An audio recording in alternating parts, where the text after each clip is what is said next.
발전띠는 생명 벨트입니다.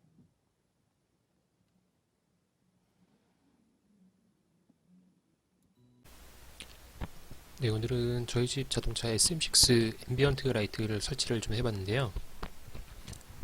앰비언트 라이트는 알리익스프레스에서 약 2,400원 가량에 구매를 했습니다.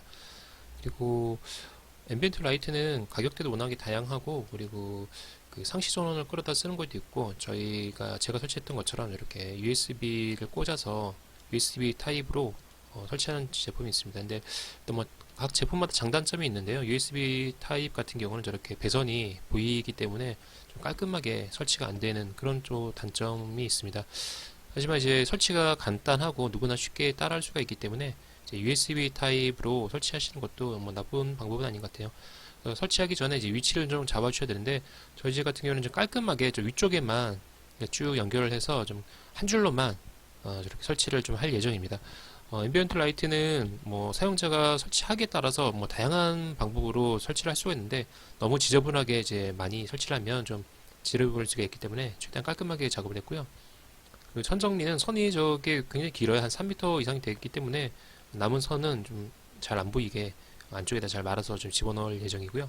작업은 간단한데 이제 저 테사 흡음 테이프하고 이렇게 플라스틱 헤라가 있으면 뭐 작업은 누구나 쉽게 따라 하실 수가 있습니다. 그래서 선을 딱 맞게 재단해서 하셔도 좋은데, 굳이 남더라도 남은 부분은 안 보이는 데다 잘 감아 넣으면 되기 때문에요. 굳이 뭐 자르실 필요까지는 없고요. 저렇게 헤라로 좀 틈새를 벌려가면서 손으로 이제 날개 부분을 쭉쭉 밀어 넣으시면 되는데, 저기 너무 많이 밀어 넣으면 색깔이 좀 더 어둡게 보이고, 그리고 너무 조금 밀어 넣으면 저게 쉽게 좀 이탈이 되기 때문에 적당한 깊이로 이제 밀어 넣는 게 중요합니다. 그래서 처음에는 그 적당한 깊이라는 거를 감을 잘 못 잡겠더라고요. 그래서 좀 넣었다 뺐다 몇 번 작업을 하다 보니까 저 날개가 안 빠질 만큼의 그 깊이를 좀 알겠더라고요. 그래서 그리고 저 시작되는 부분, 앰비언트 라이트 시작되는 부분은 다른 쪽보다 조금 더 깊게 넣어줬는데요. 저쪽이 빠지면은 설치했다가 나중에 이제 시간이 지나서 유격이 발생하면 저쪽이 빠질 수가 있기 때문에 저 앰비언트 라이트 처음 시작되는 부분은 좀 더 깊게 좀 박아줬습니다. 좀 더 좀 깊게 눌려 있는 부분 게 보이시죠? 그래서 저쪽은 좀 튼튼하게끔 좀 깊게 박아줬고, 그리고 뭐 저쪽에다가 뭐 글루건 같은 걸로 살짝 이렇게 싸서 아예 이렇게 좀 빠지지 않도록 이렇게 고정해 주시는 것도 한 방법일 것 같은데요. 저는 그냥 뭐 깔끔하게 저렇게 그냥 깊게 밀어 넣는 걸로 해결을 했습니다. 그리고 앰비언트 라이트는 특별한 건 없어요. 이렇게 헤라로 쭉쭉 좀 날개가 빠지지 않도록 밀어놓고 줄 끊기지 않게 잘 밀어넣는 게 가장 중요한데, 주의하실 점이 한 가지가 있어요. 저렇게 앰비언트 라이트를 쭉 장착하다 보면 저렇게 꺾인 부분이 있습니다. 꺾인 부분은 날개가 절대 휘질 않아요. 저게 플라스틱 재질이기 때문에 광섬유에 플라스틱을 입혀서 날개가 쭉 달려있는 그런 형태입니다. 그래서 저 날개 부분을 V컷, V자로 이렇게 커팅을 해주셔야 돼요.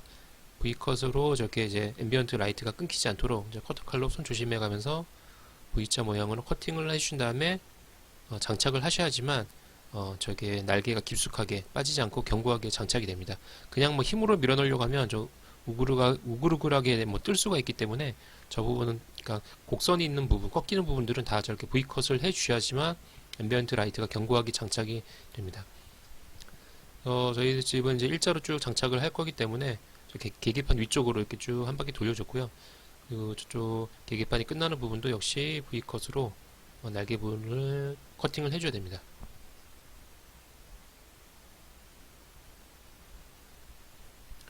이 작업은, 앰비언트 설치 작업은 뭐 여성분이나 남성분들, 뭐 특별한 손재주가 없는 분들이라 하더라도 누구나 쉽게 따라할 수가 있는데, 뭐 주의하실 점은 이렇게 커팅을 하시다가 잘못해서 저 광섬유를 자르시지 않는 게 중요해요. 광섬유가 한번 끊기게 되면 절대 이어 붙일 수도 없고, 끊긴 부분에서 광이 딱 멈춰버리기 때문에요.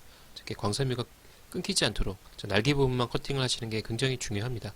나머지 부분은 특별한 건 없어요. 그냥 헤라로 이렇게 광섬유 저 케이블이 빠지지 않도록 날개만 잘 깊숙이 찔러 넣어주시는 게 가장 중요하고요. 그리고 이제 이렇게 쭉 설치를 했으면 이제 마무리가 중요한데, 마감도 역시 저 끝부분을 칼로 이렇게 V컷으로 따줘야 됩니다. 안 그러면은 저 부분이 울 수가 있기 때문에 V컷으로 좀 따주고 있습니다.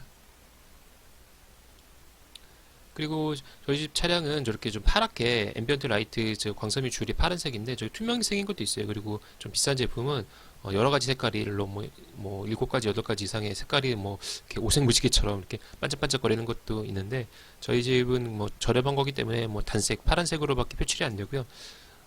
뭐 색깔 뭐 그때그때 기분에 따라서 다양한 색깔을 연출하고 싶으신 분들은 색깔이 여러 가지 색깔로 바뀌는 그런 조금 비교적 고가죠. 한 2, 3만 원 되면은 그런 앰비언트 라이트를 살 수가 있는데 그런 제품을 사용하시길 추천드리고요. 저 USB 제품의 단점은 저 네모나게 보이는 뭐 영상에서 뭐 잘 보이실지 모르겠는데 그 전원이 인가되는 부분에 약간 네모난 그런 컨트롤 모듈 같은 게 있어요. 컨트롤 모듈인지 뭐 변화 모듈인지 모르겠는데 아무튼 그쪽 부분에서 약간 미세한 그 초음파 소리가 납니다. 그 자세히 들어오면 조용한 공간에 들어보면 윙 하는 그런 미세한 초음파음이 들리는데 청각이 예민하신 분들은 그런 게 약간 신경이 쓰일 수도 있겠더라고요. 근데 저희 집 같은 경우는 뭐 그렇게 청각이 예민하지도 않고 그리고 항상 차에 타면 거의 음악을 틀어놓고 다니기 때문에 그 부분은 크게 뭐 개의치 않고 사용할 수가 있었습니다. 그래서 배선 마감은 저렇게 좌측에 도어 트림을 뜯어내고 도어 트림 안쪽에 내장 대지재를 뜯어낸 다음에 이렇게 안 보이도록 잘 이렇게 마감을 해주시면 되고요. 선을 저기 시거잭 부분까지만 이렇게 안 보이게끔 잘 끌어오시면 되고 그리고 남은 앰비언트 부분들은 검은색 테사 테이프로 테사 흡음 테이프로 잘 감아주셔서 저 광채비무 부분이죠. 광채비무 부분을 감아주시면 빛이 나오지가 않기 때문에 그쪽만 잘 감아주시고 마감을 해주시면 됩니다.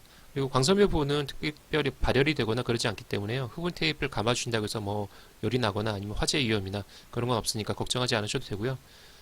예, 저쪽에 도어트림이 아니죠. 가네시죠. 내장재 가네시 뜯어낸 부분을 선 집어넣었으면 잘 마무리 해주시고요.